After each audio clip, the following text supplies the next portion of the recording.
Break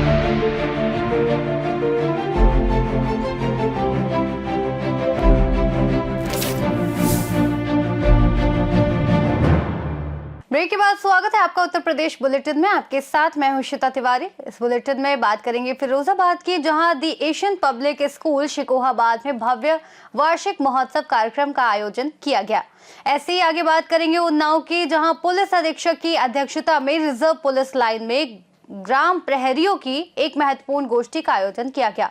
ऐसी तमाम खबरों पे आगे विस्तार से करेंगे चर्चा। पंजाबी विरासत के तत्वाधान में विगत 6 वर्षों की भांति इस वर्ष भी 7वीं बार श्री गुरु गोविंद सिंह जी के चारों साहिबजादों एवं माता गुजरी जी की शहादत को नमन करते हुए वृहत मानव श्रृंखला का आयोजन किया जाएगा। यह मानव श्रृंखला 22 दिसंबर 2025 सोमवार को नगर निगम परिसर आगरा में सुबह 10 बजे से बनाई जाएगी। इस संबंध में जानकारी गुरुद्वारा गुरु का ताल में आयोजित प्रेस वार्ता के दौरान दी गई। प्रेस वार्ता की अध्यक्षता गुरुद्वारा गुरु का ताल के मुखी संत बाबा प्रीतम सिंह ने की। उन्होंने बताया कि हर वर्ष की भांति इस वर्ष भी गुरु साहिबान के चारों साहिबजादों और माता गुजरी जी की शहादत को स्मरण करते हुए यह आयोजन किया जा रहा है, जिसमें बड़ी संख्या में स्कूली बच्चे भाग लेंगे। मीडिया प्रभारी भूपेश कालरा ने बताया कि यह सप्ताह गुरु साहिबान और साहिबजादों की शहादत को समर्पित होना चाहिए और हमें उनके बलिदान को कभी नहीं भूलना चाहिए।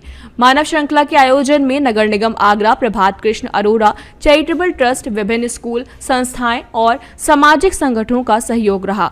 दिलजीत सिंह सेतिया एवं सोशल मीडिया प्रभारी मोनिका सचदेवा ने बताया कि इस अवसर पर चारों साहिबजादों की शहादत से संबंधित ऐतिहासिक जानकारी भी दी जाएगी। इस प्रेस वार्ता में पंजाबी विरासत के कार्यकारी अध्यक्ष अनिल वर्मा, संरक्षक चरणजीत थापर, महामंत्री बंटी ग्रोवर, मीडिया प्रभारी भूपेश कालरा, कोषाध्यक्ष नवीन अरोड़ा, जथेदार अमरीक सिंह सहित अनेक गणमान्य लोग उपस्थित रहे। कार्यकारी अध्यक्ष पंजाबी विरासत आपको बताना चाहता हूँ कि गुरु गोविंद सिंह जी के 4 साहिबजादों के लिए एक मानव श्रृंखला का आयोजन, जैसा कि हर वर्ष होता है, 22 तारीख को प्रातः 10 बजे नगर निगम पर आयोजित किया गया है। इसका मुख्य उद्देश्य उन साहिबजादों को श्रद्धांजलि देना है तथा अपने बच्चों को और अपने समाज को प्रेरित करना है कि उनकी शहादत जिस तरीके से उन्होंने दी और जो कुर्बानी दी धर्म के लिए, देश के लिए, वो उसके लिए हम ध्यान रखें। मैं सभी पंजाबी, सिख, मुल्तानी, भावलपुरी लोगों, खत्री लोगों से ये विनती करता हूँ कि 22 तारीख को 10 बजे नगर निगम पर पहुंचकर मानव श्रृंखला के इस कार्यक्रम में अपनी आहुति दें, ताकि हम उनको सच्ची श्रद्धांजलि दे सकें, जैसे कि हम हमेशा से देते रहे हैं। मैं डॉक्टर रुचि अग्रवाल और मैं श्री हरि एकल महिला समिति की महामंत्री हूँ। हमारी संस्था जो है वो वनवासी भाई बंधुओं के उत्थान के लिए कार्य करती है और हम धार्मिक अनुष्ठान कराते हैं। हम 21, 22, 23 दिसंबर को ये कथा का आयोजन करा रहे हैं। नानी बाई का मायरा, जो संत नरसिंह मेहता की कहानी है। तो आप सभी से आग्रह है, आगरा वासियों से आग्रह है कि इस कथा के आयोजन में ज़रूर से पधारें। और ये आयोजन जो है, इस कथा का आयोजन बहुत जल्दी, ऐसे जल्दी नहीं होता है, तो इस कथा का आनंद लें और एक नया कुछ आगरा वासियों को सुनने को मिलेगा, तो इस कथा में ज़रूर पधारें। वाहिगुरु जी का खालसा, वाहिगुरु जी की फतेह। आज की जो कॉन्फ्रेंस रखी गई है, साहिब कमाल सर्वंस दानी दशमेश पिता साहिब श्री गुरु गोविंद सिंह महाराज, जिनके 4 साहिबजादे बाबा अजीत सिंह जी, बाबा जुझार सिंह जी, बाबा जोरावर सिंह जी, बाबा फतेह सिंह जी, माता गुजर कौर जी और होर बेअंत शहीद सिंह, जिन्होंने हमारे देश के लिए, अपने धर्म के लिए इस पोख के महीने में बेअंत शहीदियाँ प्राप्त की।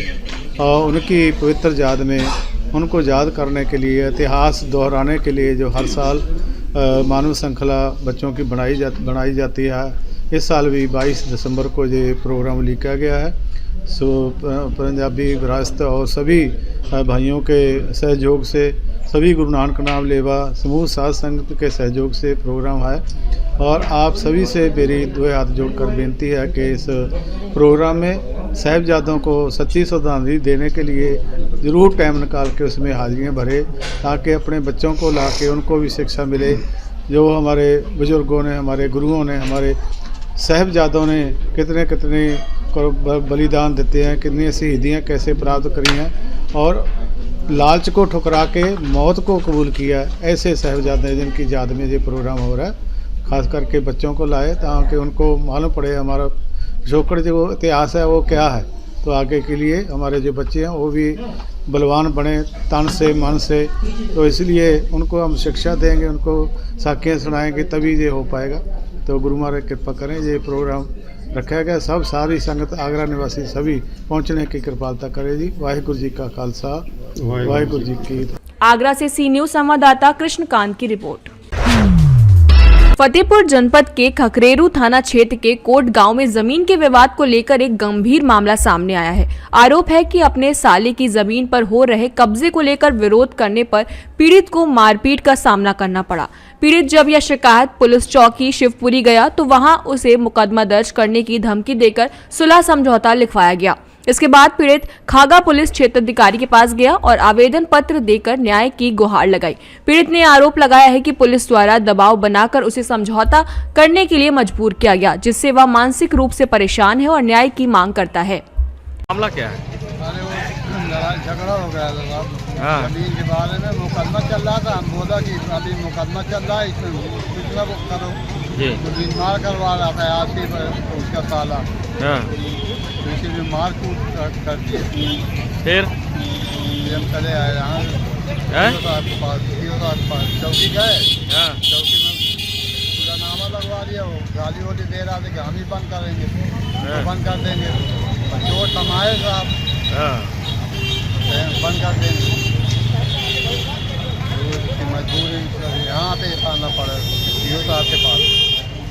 नहीं तो क्या जबरदस्ती सुलहनामा करवाएगा? हाँ, जबरदस्ती थे चौकी से, जबरदस्ती तो है ही। जो तमीज लगी है वो हम ही बंद हो। क्या नाम है आपका? मेरा नाम अजीबुल्ला खान। और जो मारा है वो कौन है? आसिफ अली। जमीन का मामला है। जमीन का मामला। फतेहपुर से सी न्यूज संवाददाता बीके श्रीवास्तव की रिपोर्ट। जनपद फिरोजाबाद के शिकोहाबाद स्थित एशियन पब्लिक स्कूल में वार्षिक महोत्सव कार्यक्रम का आयोजन किया गया। आज 19 दिसंबर 2025 को स्कूल के संचालक राजेंद्र सिंह ने एक प्रेस वार्ता के दौरान मीडिया को जानकारी देते हुए बताया कि कल 20 दिसंबर 2025 को विगत वर्षों की भांति इस वर्ष भी बड़े हर्षोल्लास के साथ वार्षिक महोत्सव कार्यक्रम आयोजित किया जाएगा। उन्होंने बताया कि कार्यक्रम के दौरान बच्चे युग और शांति विषय पर आधारित रंगारंग सांस्कृतिक प्रस्तुतियां दी गईं। इस तरह के आयोजन स्कूल में प्रतिवर्ष बच्चों के मनोबल को बढ़ाने के उद्देश्य से कराए जाते हैं। राजेंद्र सिंह ने कहा है कि ऐसे कार्यक्रमों से बच्चों में आत्मविश्वास, सहानुभूति और सामाजिक संस्कार विकसित होते हैं। साथ ही बच्चों को नई चीजें सीखने का अवसर मिलता है, जो उनके जीवन में अहम भूमिका निभाता है। है क्या पूरी रूपरेखा है? कल मेन प्रोग्राम तो युद्ध और शांति है आतंकवाद के साए में। उसमें पोस्टर प्रदर्शनी है और पोस्टरों में हमारे महान कवियों की कविताएं, कम से कम 250 कविताएं कल पोस्टर होंगे, 250। और हमारे देश की संस्कृति कम से कम 32-33 हमने प्रदेश लिए हैं जिनकी संस्कृति का मतलब वहाँ की भाषा, वहाँ का लोग, फोक डांस उसका और उनकी लैंग्वेज, सारी की सारी चीज़ों को दिखाने की कोशिश की है। तो मेन हमारा मकसद यही है, युद्ध अच्छी चीज़ नहीं है और आतंकवाद और कठिन कर देता है। अभी हम लोग जूझ रहे हैं उससे, एक दुनिया का 1/4 भाग भी युद्ध से जूझ रहा है। तो मैसेज यही है कि कविताओं के आधार पर मैसेज है, चित्रों के आधार पर मैसेज है और गीत और संगीत के आधार पर मैसेज है। युद्ध अच्छा नहीं है, आतंकवाद अच्छी चीज़ नहीं है। हमें अपने नई पीढ़ी को, बच्चों को उसकी ओर मोड़ना है और उनको समझाना है कि ये जो अच्छी चीज़ है। एक बात और बतानी है, हमारे पंडित नेहरू जी से लेकर मोदी जी तक कोई भी प्रधानमंत्री ऐसे नहीं जिनने युद्ध ज़बरदस्ती छेड़ा हो। हमारे ऊपर ज़बरदस्ती प्रेशर बना के युद्ध हमें मजबूर किया गया। ये हमारी नई पीढ़ी को जानना बहुत ज़रूरी है। हमारी संस्कृति लड़ाई की नहीं है, हमने किसी ज़मीन को नहीं घेरा, हमारे 47 से लेकर आज तक। ये हमारी नई पीढ़ी को जानना बहुत ज़्यादा ज़रूरी है और उनको समझना ज़रूरी है कि हमें आगे का क्या रास्ता है। देश बहुत बड़ा है, बहुत बड़ी संस्कृति है। यही सीबीएसई हमारी अभी न्यू एजुकेशन पॉलिसी में हमारी सीबीएसई ने मेन मकसद है संस्कृति को आगे बढ़ाया जाए। दूसरी भाषाएं हमारे हिंदी में आए, दूसरी जगह हमारी भाषा जाए, ताकि आदान प्रदान हो संस्कृति का। और देश को तभी समझा जा सकता है जब हर प्रांत की, हर भाषा की हम संस्कृति को समझ। फिरोजाबाद से सी न्यूज संवाददाता सन्नेश कुमार गुप्ता की रिपोर्ट। इगलास नगर पंचायत क्षेत्र में भूखे प्यासे घूम रहे कई आवारा सांडों को पशु चिकित्सालय टीम ने कैचर गाड़ी में लाद कर गौशाला भेज दिया है। अपनी ड्यूटी के साथ साथ पशु सेवार्थ में तत्पर रहने वाले फार्मासिस्ट चौधरी धर्मेंद्र कुमार की भूरी भूरी प्रशंसा हो रही है। बता दें कि इगलास नगर में घूम रहे आवारा सांडों को भूखे प्यासे व कमजोर स्थिति में देखते हुए गौ रक्षकों ने पशु चिकित्सालय पहुंचकर वहां उपस्थित फार्मासिस्ट चौधरी धर्मेंद्र कुमार से आवारा सांडों को किसी गौशाला में भिजवाने की बात की तो गौ रक्षकों के कहे मुताबिक पशु चिकित्सालय टीम के साथ स्वयं फार्मासिस्ट ने रोडवेज बस अड्डा इगलास व कोतवाली के पास से 3 आवारा सांडों को कैचर गाड़ी में लादकर हाथरस मार्ग स्थित गांव मोहनपुर गौशाला के लिए भेज दिया है। इस मौके पर पशु चिकित्सालय टीम में लक्ष्मण कौशिक, दिव्यांशु व गौ रक्षकों में धीरज कुमार, सोनू व कुमारी पूजा मौजूद थे। इगलास से सी न्यूज संवाददाता इंद्रजीत प्रेमी की रिपोर्ट। कन्नौज में 25 वर्षीय युवक की ईंट से पीटकर हत्या कर दी गई। मृतक घर से पैसे लेकर निकला था। नादेमऊ चौकी क्षेत्र के काकरकुई गांव निवासी श्याम सुंदर का शव माधोपुरी गांव में मिला। मृतक लेबरी का काम करता था। परिजन रो रो कर बुरी तरह टूट गए हैं। पुलिस मामले की जांच में जुटी है। सौरिक थाना क्षेत्र के काकरकुई गांव निवासी श्याम सुंदर बाथम मजदूरी का काम करता था। वह कल सुबह 8 बजे घर से उदयवीर के प्लांट पर काम करने के लिए निकला, लेकिन देर रात तक वापस नहीं लौटा। परिजनों ने उसकी तलाश की और सुबह माधोपुरी गांव में उसकी मृत शरीर मिला, जिस पर चोटों के स्पष्ट निशान थे। पिता शिवपाल बाथम ने हत्या का आरोप लगाते हुए सौरिक थाने में तहरीर दी है। पुलिस ने मुकदमा पंजीकृत कर डेड बॉडी को कब्जे में लेकर पोस्टमार्टम हाउस में भेज दिया है। पुलिस ने कार्रवाई शुरू कर दी है और मामले की जांच जारी है। देखिए, ये लड़का है श्याम सुंदर बाथम। ये कल घर से 8 बजे के करीब अपने घर से एक उदयवीर है मधुपुरी का रहने वाला, जो मिक्सर प्लांट का काम है उसके पास, और वहाँ पर काम करने के लिए गया था और रात में वापस नहीं आया। सुबह इसकी डेड बॉडी, ये कन्हैया लाल है, इनके मकान के सामने पड़ी मिली है और उसमें चोटों के निशान हैं सिर पर और चेहरे पर। बगल में ईंट भी पड़ी हुई है, तो इनकी उसी से उछल करके हत्या हुई है।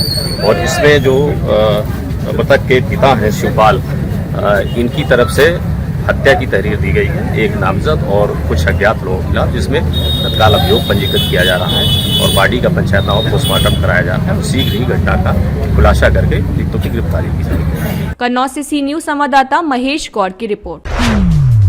उन्नाव से खबर है, जहां पुलिस अधीक्षक जयप्रकाश सिंह की अध्यक्षता में रिजर्व पुलिस लाइन में ग्राम प्रहरियों की एक महत्वपूर्ण गोष्ठी का आयोजन किया गया। इस दौरान ग्राम प्रहरियों को उनके कर्तव्यों और जिम्मेदारियों की जानकारी दी गई। साथ ही उन्हें कार्य सुविधा के लिए साइकिल, कंबल और सीटी भी वितरित की गई। कार्यक्रम में अपर पुलिस अधीक्षक उत्तरी अखिलेश सिंह, सहायक पुलिस अधीक्षक एवं क्षेत्र अधिकारी नगर दीपक यादव और क्षेत्र अधिकारी बांगरमऊ संतोष कुमार सिंह भी मौजूद रहे। गोष्ठी के दौरान अधिकारियों ने ग्राम प्रहरियों को थाना क्षेत्रों में प्रभावी निगरानी रखने, संदिग्ध व्यक्तियों और गतिविधियों पर नजर बनाए रखने के लिए निर्देश दिए। पुलिस अधीक्षक जयप्रकाश सिंह ने ग्राम प्रहरियों को पुलिस व्यवस्था की अहम कड़ी बताते हुए उनके कार्यों की सराहना की और सतर्कता व अनुशासन के साथ कार्य करने का आह्वान दिया। देखिए, पुलिस विभाग में ग्राम चौकीदार, जिसको ग्राम प्रहरी कहते हैं, ये पुलिस विभाग के एक बहुत महत्वपूर्ण अंग हैं और प्राय हम लोग जो बजट आता है उसके हिसाब से उनको आवश्यक संसाधन उपलब्ध कराते हैं। तो अभी जो सरकारी बजट आया था उसमें 81 साइकिल खरीदे गए थे और 81 चौकीदारों को वितरित कराया गया है। उसके अलावा कंबल की व्यवस्था करके सभी चौकीदारों को एक एक कंबल दिया गया है, साथ में सीटी दी गई है। जाड़े का सीज़न है, इस समय घटनाएं बढ़ती हैं चोरी की और इस तरह की चीज़ें, तो इनको एक मीटिंग करके ब्रीफ भी किया गया है। उनके उत्तरदायित्व क्या हैं, उनके कर्तव्य क्या हैं, इसके बारे में बताया गया है। तो इनके इस प्रकार के संसाधन देने से एक तो उनके कार्य करने की क्षमता बढ़ेगी दूसरा ये उत्साहित भी होकर के और अधिक मेहनत से काम करते हैं। तो उसी के संदर्भ में ये आज वितरण किया गया है। उन्नाव से सी न्यूज संवाददाता अजय कुमार की रिपोर्ट। जलेसर थाना क्षेत्र के ग्राम नू खास में परचून की दुकान से 1,80,000 नगद व सामान चोरी की घटना का अब तक खुलासा न होने से नाराज व्यापारियों और किसानों ने धरना प्रदर्शन किया। धरना भारतीय किसान यूनियन भानु के जिला अध्यक्ष पंकज सिंह के नेतृत्व में किया गया, जिसमें बड़ी संख्या में व्यापारी और किसान शामिल हुए। प्रदर्शनकारियों ने चोरी की घटना के शीघ्र खुलासे और चोरों की गिरफ्तारी की मांग उठाई। धरना की सूचना मिलते ही कोतवाली प्रभारी अमित कुमार सिंह मौके पर पहुंचे और प्रदर्शनकारियों से वार्ता की। कोतवाली प्रभारी ने 2 दिन के भीतर चोरी के खुलासे करने, सामान बरामद कराने तथा आरोपियों की गिरफ्तारी का आश्वासन दिया। पुलिस के आश्वासन के बाद किसानों और व्यापारियों ने धरना प्रदर्शन समाप्त कर दिया। इस दौरान विष्णु बंसल, पोप सिंह, राजेंद्र सिंह, अशोक प्रधान, मूलचंद्र, दिनेश तोमर, रवि मित्तल, शिवम बघेल, रोहित कश्यप आदि सैकड़ों किसान मौजूद रहे। एटा से सी न्यूज संवाददाता लखन यादव की रिपोर्ट।